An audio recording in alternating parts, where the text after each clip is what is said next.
About your early life here, who were some of your early influences as far as mentors, as far as people who gave you direction in life? I had several.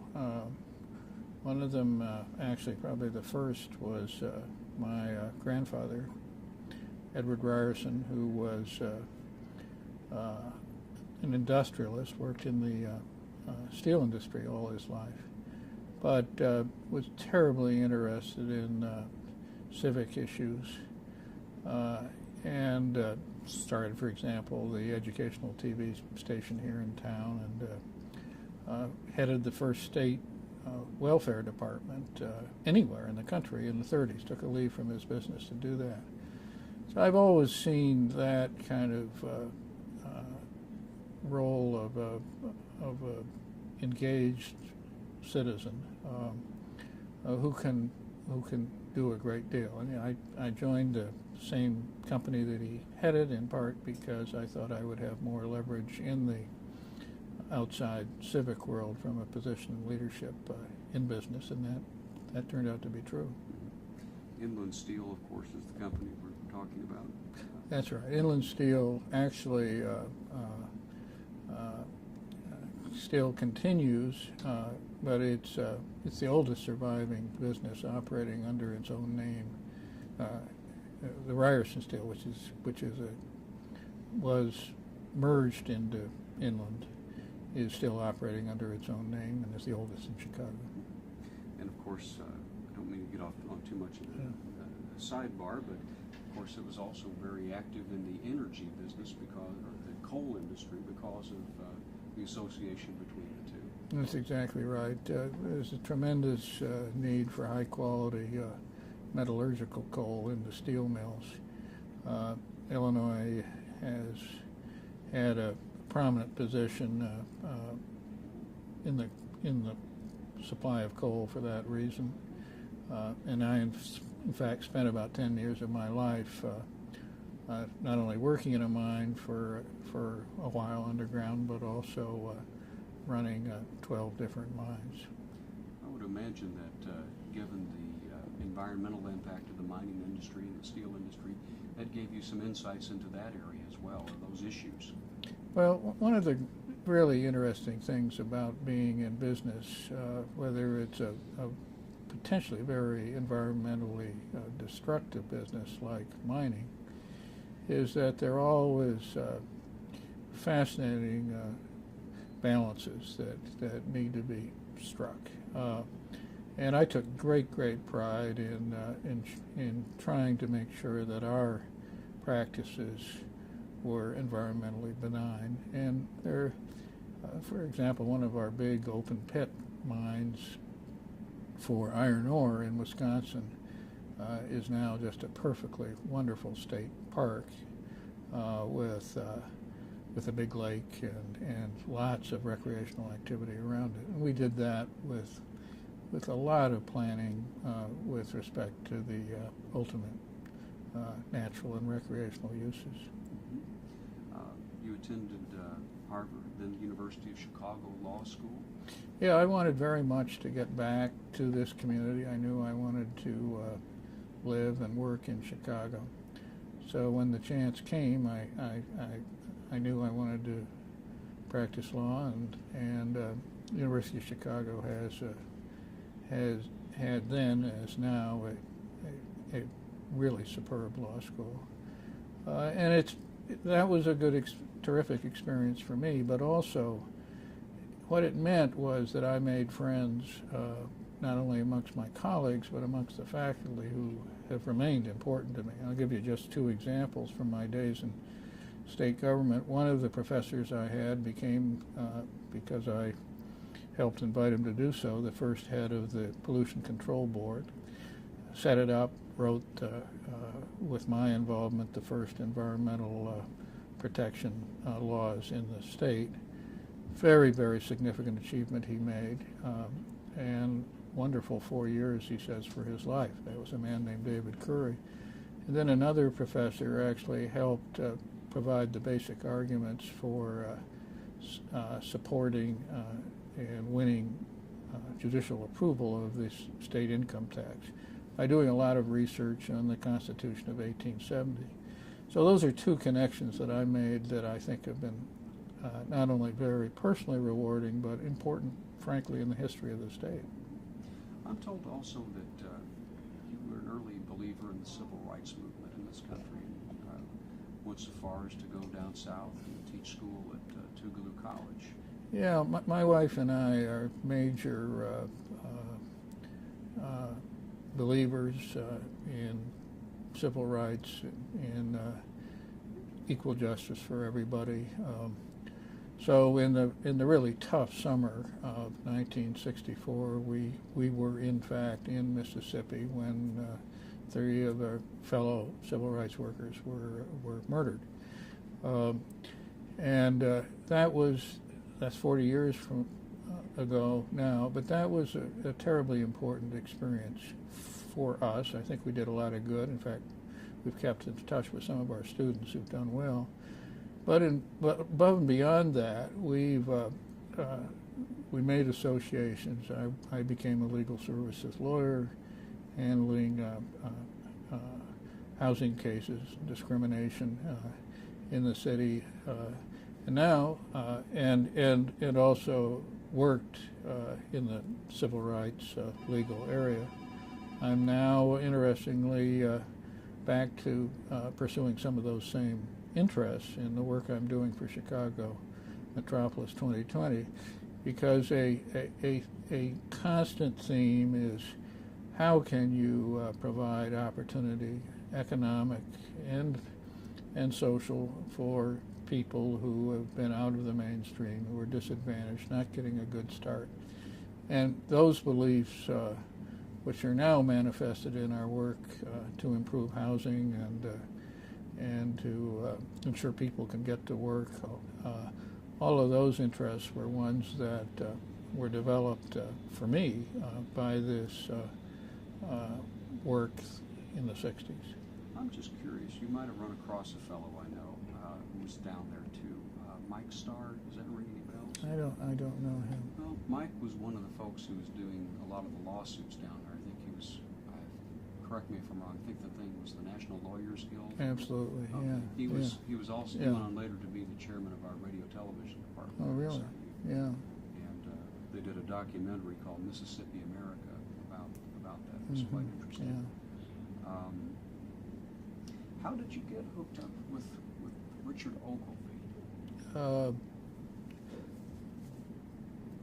I mentioned one of the people I admired most was my grandfather, who was a Republican,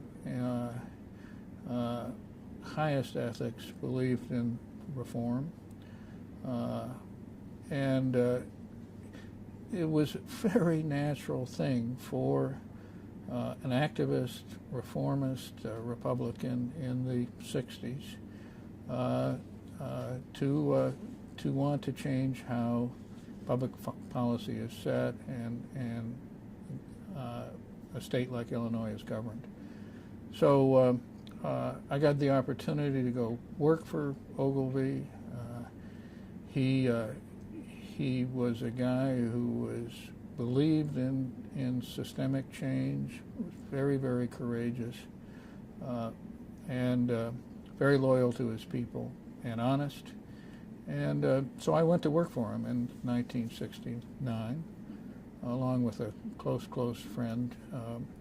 And the two of us were leaders in setting up a new financial system for the state, in establishing a new revenue system, and ensuring that the welfare system worked right, and creating some major changes in how transportation, particularly regional transportation in our 6-county region around Chicago, is financed and governed.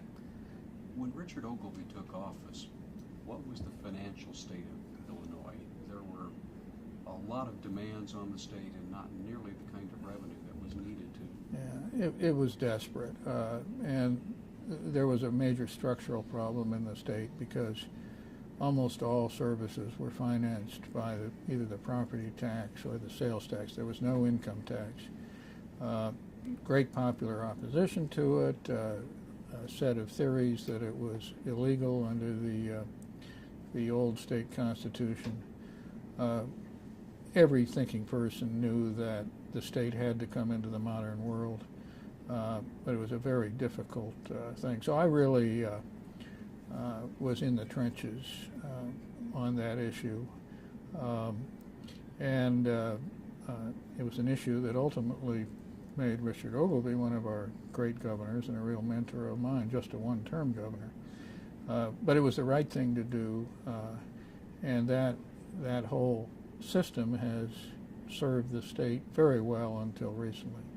There's a line that's attributed to you that Ogilvie used as a theme early on in this thing, in this effort. I propose to manage this state government as it has never been managed before.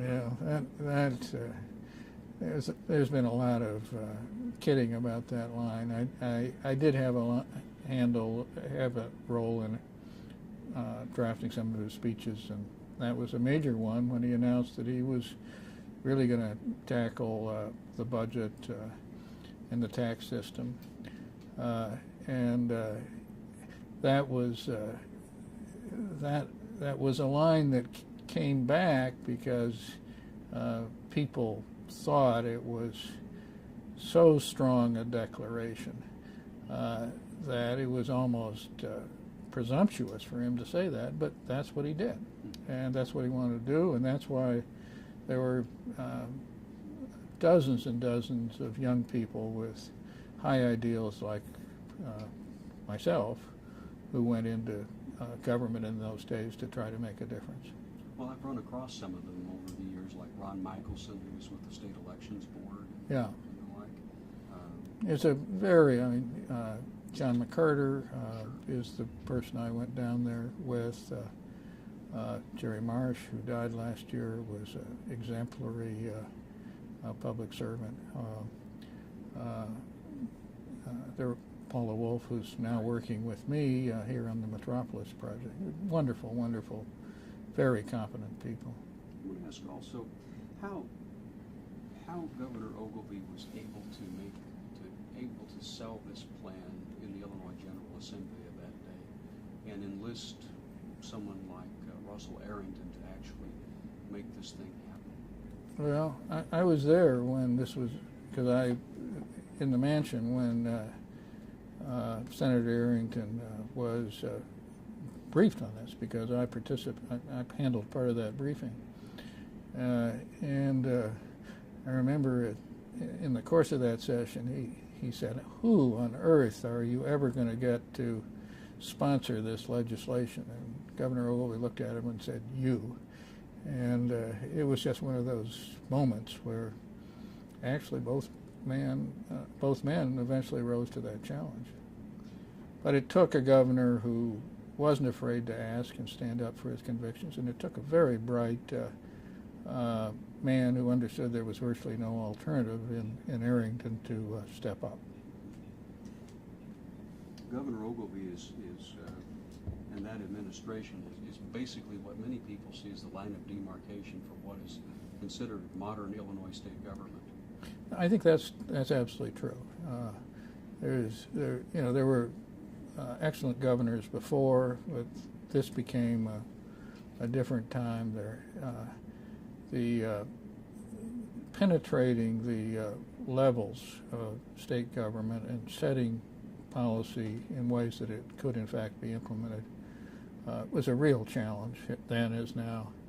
And I really think it's hard to think of anybody who's done better at that. If I have the timeline right on this, after the Ogilvie administration, you worked on the effort to to develop and campaign for the idea of a regional transportation authority for the Chicago area. Yeah, I started on developing a proposal with Governor Ogilvie's blessing when he was still governor. We put out a report. It came out on the last day of his term because we wanted it out so it couldn't be really suppressed. by a new governor. And that was a very fine report. A lot of people participated in it. And that became the basis for the regional transportation system we now have. It served us, the financial system has served us well over the years. We had some ideas that would have involved people more deeply in the management and direction of the different agencies, so they were better coordinated, more cost effective, and really providing services between the systems. The RTA, despite those recommendations, has not done as well on that as it might have. That's something that, again, I sort of have recast myself 30 years after that experience, and I'm now trying to make sure that those original ideas and promises made to people are in fact now implemented. At that time, in the early 70s, what was the situation with transportation infrastructure and the various entities that were, in some cases, I suppose, competing for the same dollars? And you probably had inefficiencies with all sorts of different widespread agencies working with it. Well, it was much worse than it is now. We fail sometimes to understand the changes that have occurred. The big problem was financial. Everybody thought the Chicago Transit Authority was going to go the way of the Chicago schools, as they were then an enormous black hole that the legislature had to step up to every year and try to subsidize. Nobody wanted that. And what, as part of that problem, was that the suburban railroads were in terrible financial difficulties because there had been a national reorganization creating Amtrak, and there was not a possibility of continuing corporate subsidies. So what we did was created a financial system that involved new taxes and new money from the state, but it was in fact organized to provide help for each of these agencies on the condition, supposedly, that they would work together. The help has been there. There should be more. The coordination has not been as strong. There should be more, and that's what we're working on now. We can fast forward now to Chicago Metropolis 2020. Sure. What was the impetus for this? I know it was a creature of the commercial club here. Influential business leaders, public leaders, looking across the spectrum of what this area is all about and what it needs. What was the genesis for it? Well, it's really a Chicago story. This leading business organization, the Commercial Club, was very proud of the fact that it had commissioned Daniel Burnham to create a plan which eventually was released in 1909 that had a tremendous impact on the future of the city, on the roads, on the preservation of the lakefront, on preservation of natural areas through the forest preserve system. Marvelous, exemplary, world-known document. And the club decided at the end of that century that it wanted to revisit that, very concerned about Chicago's future 20 years hence, particularly concerned as business people about how this region, not just Chicago as a city, can be competitive in the global economy. And that means really having a full region, all 6 counties working together rather than competing internally. So that was the idea. A key point that came out of this was that you couldn't achieve an economically competitive region without having a superior quality of life, which means economic opportunity for people who otherwise would be unskilled and not in the productive workforce. Much better transportation and infrastructure system, much better system for generating revenues on a fair basis. So the club put together a book that reflects all these ideas with specific recommendations. And because I was then coming out of a job in the steel industry, I was asked by some of the leaders in the business community, who I knew well because I'd worked with, to take the lead on this. And I said I would do it, and we would try, in fact, to reinvent Burnham's influence, if you will.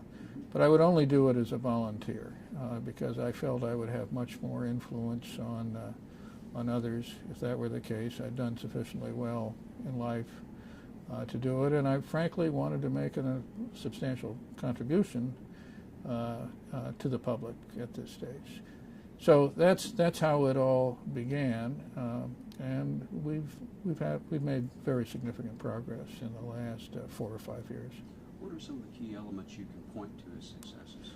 Well, the first big one was a major program for transportation, one of my great interests, where we were able to put together a bonding program through the legislature that generated $4 billion for new roads, and $4 billion for transit improvements. Illinois First. Illinois First. That was the first major such initiative in almost a decade. Terribly important, and it's provided a base now for some of the ideas that we're pursuing. One of the major ones we're pursuing now is the need for better planning for how we spend money over the next 20 or 30 years, particularly in transportation, but in others. And our view is we ought to prevent problems rather than try to solve them afterwards. A big example of that is in transportation. If we follow some of the ideas that we have put out in our reports, we can in fact not increase congestion. We will, in fact, every man, woman, and child in this region will be spending 4 full work weeks more in cars if we don't make changes.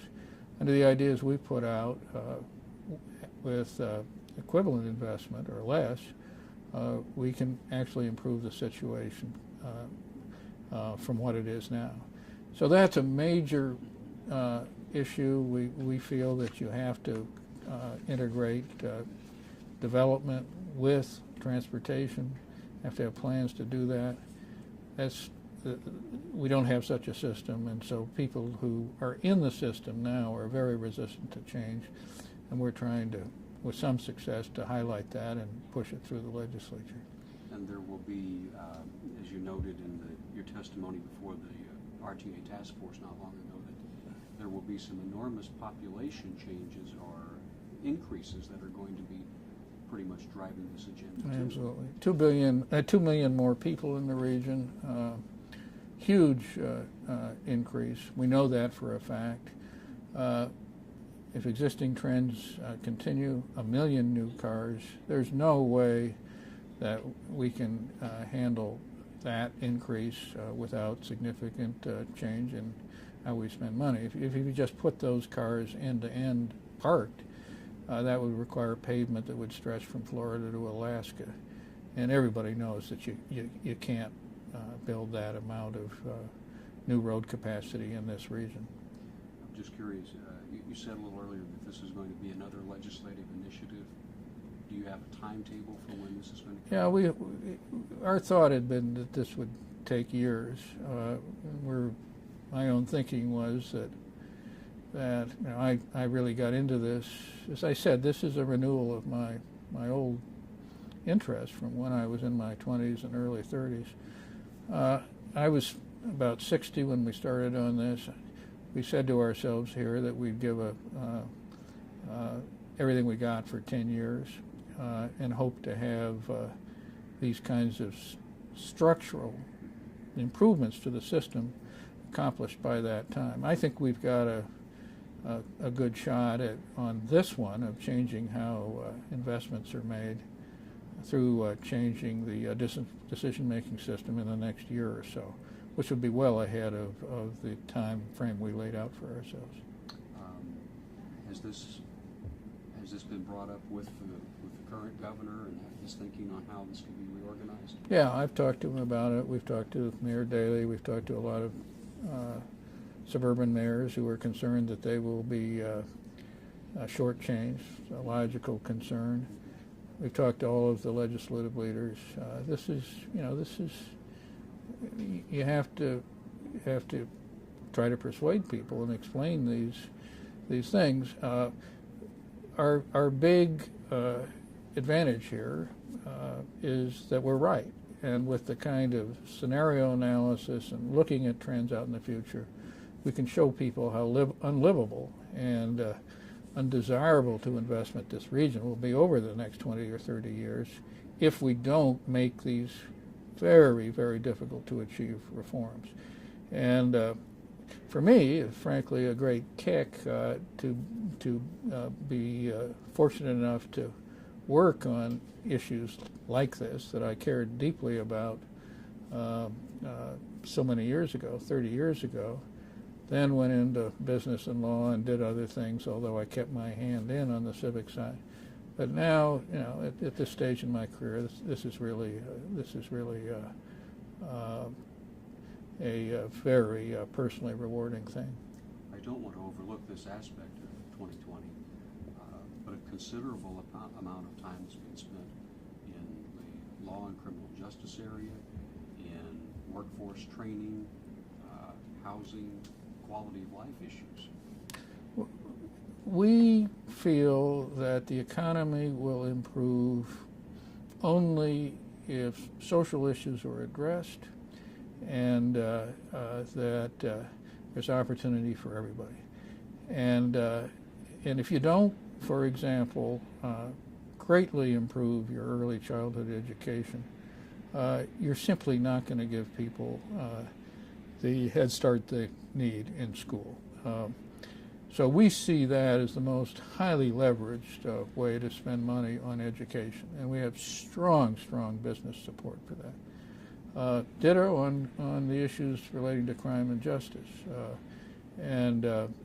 This is crazy to have 40,000 people jailed every year, 40,000 people released, having more than 50% of those people back incarcerated after 3 years and out of the productive workforce for most of their lives. We have to break that cycle. It's important to business, and it's important as a matter of equity for these people. And what Metropolis has been able to do is to get people like me who have had careers that enable them to volunteer over 50% of their time to issues like this, to take on leadership in these issues. And my job has been to help set strategy, help support them, work with them, and frankly, having people who are based who are based with business or institutional backgrounds, who've been successful, willing to speak up on these issues and master them, I think is highly unusual. It's a strong feature of this region's civic leadership, and I think it's one of the key assets we've got for the future. No doubt about it. And I've been fortunate over time to be able to meet some of the folks like Andy McKenna, talk to him about some of these things. Yeah. It's interesting for me. Part of my other job is I'm a legislative correspondent for the Illinois Lawmakers show that's on Channel 11 here at the station. So it's interesting to sit and talk with someone who was there at ground zero, for example, getting the Illinois First project started, and I saw it from the standpoint as it worked its way through the legislature with George Ryan and everything. Well, and the key breakthrough, interestingly, there was business leadership working with the labor union leaders in the state. And that's what made that work, and that's the kind of alliance that, for the future of the region and the state, I think is so important. You're also active in planned developments of your own, working with community development. This has been a wonderful opportunity for me too. When I was in my 20s and 30s, I really thought I might want to become somebody who was a scholar looking at urban issues. That isn't what I ended up doing, but by seizing opportunities when they came along, I've been able to get in a position to make a difference on things I've cared about. And one of them is development. I was first asked to be a lawyer for a group of people who wanted to purchase land to safeguard it against really intensive development. They then turned around and asked my wife, who happens to be a landscape historian and a real expert on landscape design, and me to develop a community that preserved the environment as best it could, and was based on guiding principles. And we've done that. We, in fact, are just finishing now with building 360 single-family homes. They're clustered together so that we've protected 60% of the space around them. It's a beautiful, beautiful place to live, and it's attracted a lot of people who share these basic guiding principles, including environmental protection and including a sense of place and lifelong learning. So this has worked out, from our point of view, in a most rewarding way. It's beautiful. It's beautiful from what I've seen of it. Well, the interesting thing is we thought we would do well if we protected the environment. We have, in fact, improved it. It was farm fields that were heavily herbicided, virtually no wildlife, certainly no, it was a monoculture, no variety of plants. We now have very rich species diversity. We have a dozen types of ducks coming through because we have a very pristine lake, because we were able to clean the water through prairies and wetlands before it gets into the lake. So this by getting the design right and really paying attention over a 10-plus year period, we think we've actually done better than we might have expected on a lot of those ideals. Do you have in mind any future challenges that you want to take on? Well, we are. This is a huge ambition that we have to make good on the implementation of the Metropolis recommendations from the Commercial Club. I just can't tell you how difficult that will be. Only 20% of the Burnham Plan was ever implemented. We want to do better than that. So I see this for the next stage of my life, when I'm still able to do things with a lot of energy, as terribly important. We're finishing off on the single-family portion of Prairie Crossing. We have the opportunity to do some additional development of a different nature around 2 train stations. We've been able to get located there. That could be, that's a real opportunity, interestingly, to implement some of the Metropolis ideas. So all of this is interrelated. All of this actually goes back to these ideas and ideals that I and others like me had all these years ago. So, I mean, here we are trying to build on the Burnham plan and reinvent, in fact, those ideas for this time and age. I would say the same thing about a number of people like me. Highly idealistic, very interested in reform early on. Chicago and the state has enabled us to stay involved, and now here we are able to devote more time and energy and leadership to these same issues below these many years later. That's got to be a good feeling.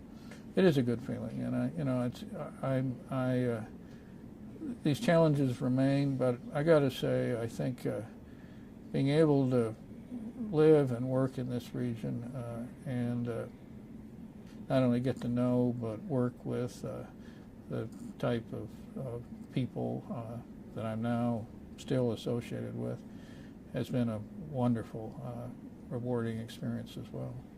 Are you still active with Channel 11? Yeah, I'm on the board of Channel 11. It's it is the most successful station in the country in terms of the audience it reaches, and it's good to see it.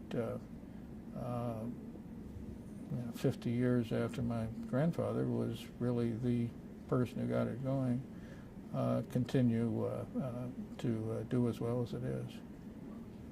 Since I've been involved in public broadcasting the better part of my life, what's your vision for it?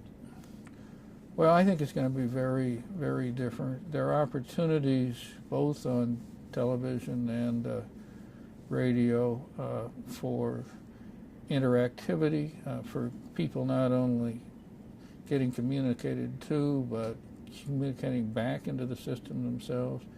We're doing something like this with Metropolis, where we are, in fact, creating an interactive game that is based on computer access to a network. And it's a whole new way of communicating that has obviously developed in the last 10, 15, 20 years. I'd like to see, obviously, our project, which is meant to be accessible and used by the general public, succeed. I would love to see the television stations do more of that, and I think they will have the opportunity. And ditto for radio. I mean, it's interesting. My daughter, who is here in town, one of my daughters who's here in town, is on the board of the public radio station here, and she's looking at it with the same enthusiasm and high ideals that probably her great-grandfather looked at television back in the 50s. There's enormous opportunity for change, and particularly in how people get involved with information and feel they can make a difference in the public process through, I think, public television and radio. Very, very true. Outreach is one of our key components as we go about things in our stations. Yeah, and it's key to what we're doing with Metropolis. I've just come from a speech, the opening plenary speech to a group from around the country who are interested in new urban ideas. And the thrust of the speech, which seemed to be very well received by over 1,000 people, was that traditional ideas still have tremendous importance. Community design, a reliance on the 380 transit stations we have in this region is wonderful. Nobody's paid attention to them in a particular way for 50 years in terms of how they might be developed. But we have here assets that are spectacular. The question is how do you move those assets into a new period of implementation and leverage. And I think that's true in communications, and that's true of the opportunities for Metropolis.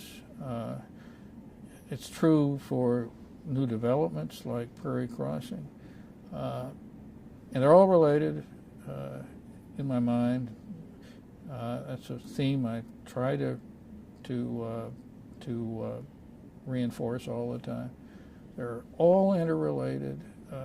They're based on tradition, but they require creativity and innovation, and most of all, willingness to change in light of what the future brings. And if we do that, we will continue to be a wonderfully successful region and state. If we don't do that, and my feeling is that we could end up in a region that's virtually unlivable, and that without a strong economic base, and that nobody wants. Very good. I would like to ask you a couple of questions going back to the Ogilvy administration. Sure. For the other project I'm working on. Very unusual, probably and constitutionally a one-time event where you have a governor and a lieutenant governor serving from different parties. How did that work between Richard Ogilvy and Paul Simon?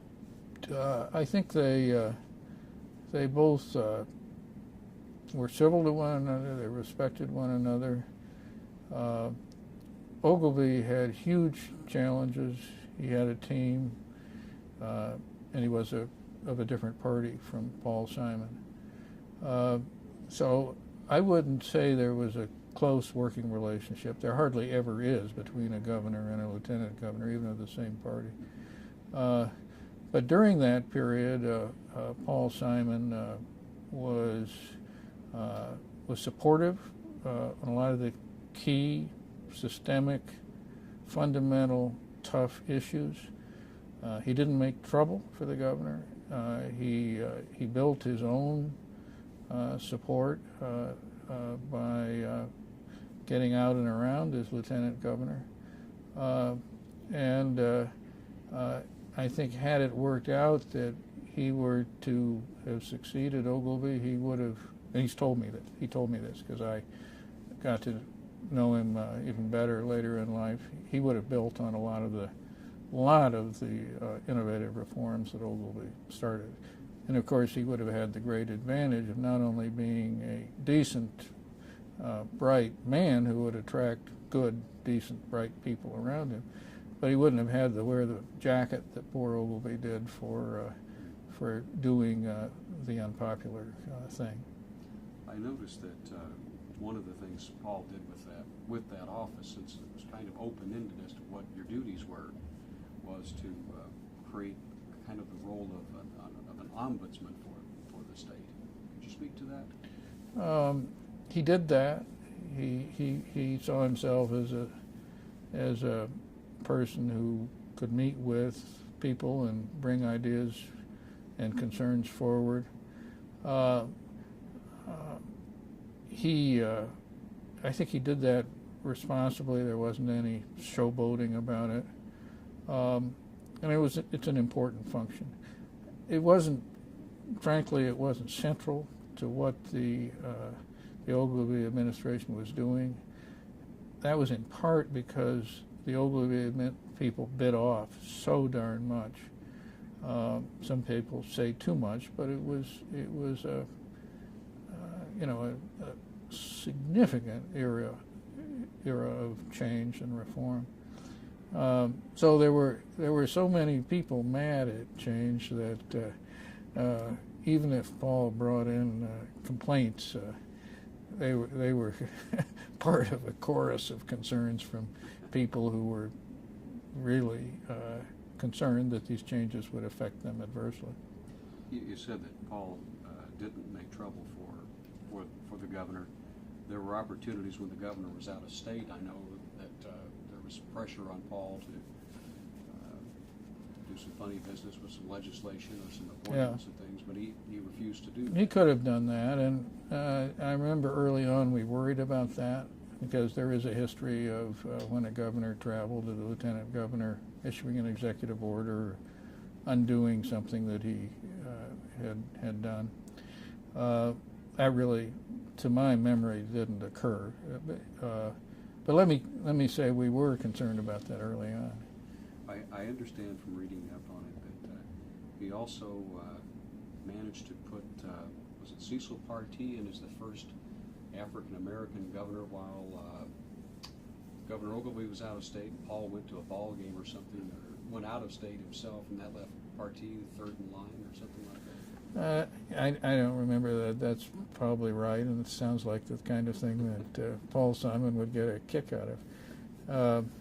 One of the interesting things about this whole era was that some of the strongest support for these reforms, particularly the unpopular ones that Ogilvie was promoting, came across the line and came from African Americans who understood the importance of really improving the revenue system so that there was money to continue and improve significant state programs, including welfare and children and family services, and who were quite willing to work with a reform governor. And I was part of that because I lived in the south side of Chicago and knew many of them, and it was a remarkable era from that point of view. Sure sounds like it's been fascinating talking with you about that. And Taylor, of course, has been very good in keeping me up to date on this. And I really enjoyed his book on Ogilvie. Yeah, it was a fine book, and I think that's where you picked up the thing about in an unguarded moment, I or somebody told him that Ogilvie hadn't written that line himself, but somebody had helped him on it. It doesn't hurt to. Yeah. Taylor and I went back over and kind of rebriefed ourselves the other day. He was kind enough to do that. Well, you asked about people who had an enormous impact on me, and no question, Ogilvie was as our leader when he was governor. I worked closely with him after that on a number of civic reform issues. I think one of the nice things about the Lincoln Laureate Prize and tradition is that it is an opportunity to recognize people who can be exemplary for others. Both Ogilvie and Edward Ryerson were in fact honored that way. They should have been. And so it's a way, I think, to say to other people, look, there are people who aren't so different from you, but because of their values and what they care about and maybe the opportunities they've had in life, they're making a difference. They're improving the situation for everybody.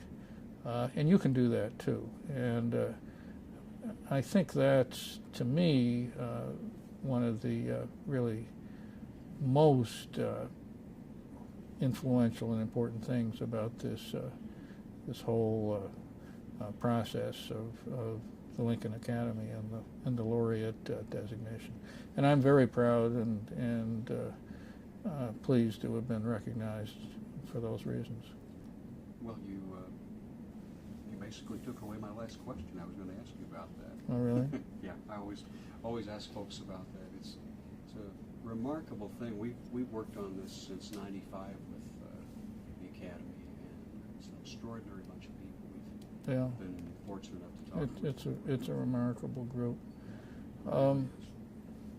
I'd like to say something, if I might, about this early question you've asked, something additional. You asked about our years active in the civil rights movement. One of the things that my wife and I've really tried to live out has been the importance of not only treating other people with respect, but seeing them. And for that reason, we thought it was very important to bring up our family in an integrated community. We did that on the south side of Chicago. That had the great benefit of not only being integrated with a lot of wonderful people of other colors there, but also being a highly intellectual, interesting environment with lots of wonderful people, fascinating people at the university. I think one of the things that it's so important to recognize about Chicago is the depth of the resources we have and the people who live here, how important it is for people to consciously reach out, not necessarily live together as we did with people, but interact with them. This region is by the 20, 30 years from now, is the majority of people are going to be people who are now in the minority. It's going to be over half people who are of different color than most of the people I grew up with. And one of the things I'm proud of is that we've chosen to not only to try to understand that better and see what's coming, but also to live in the present and live our convictions and ideals. And I really think that in Chicago there's and hopefully increasingly in the suburbs, there's an opportunity to make sure that happens. And let me tell you, it is critical to our future, given the changes we're going to see in the population here. Absolutely. Thank you very much.